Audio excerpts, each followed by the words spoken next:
Pourquoi d'innombrables résistants doivent-ils la vie à une femme courageuse? Pendant la Seconde Guerre mondiale, Lucie Aubrac est devenue un symbole de courage au sein de la résistance française. Aux côtés de son mari Raymond, Lucie a lutté sans relâche contre l'occupation nazie. En 1940, après la défaite de la France face à l'Allemagne, les Aubrac ont rejoint la résistance, devenant des membres clés de Libération Sud. Lucie, institutrice le jour, orchestrait des sabotages, distribuait des tracts anti-nazis, rassemblait des renseignements et protégeait ceux qui échappaient au travail forcé. Son courage était sans égal, mais son acte le plus audacieux a eu lieu en 1943, lorsque Raymond a été arrêté par la Gestapo et condamné à mort. Lucie a alors conçu un plan audacieux pour le sauver. Le 21 mars 1943, alors que Raymond était transféré, Lucie a dirigé une attaque contre son convoi, le libérant dans un acte de défiance exceptionnel.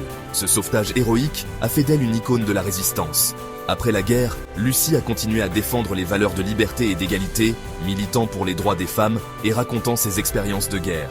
Son héritage est celui d'un courage, d'une intelligence et d'un sacrifice indéfectible. Lucie Aubrac, une véritable héroïne de la résistance française. Son histoire nous rappelle que le combat pour la liberté exige non seulement de la force, mais aussi une volonté de fer.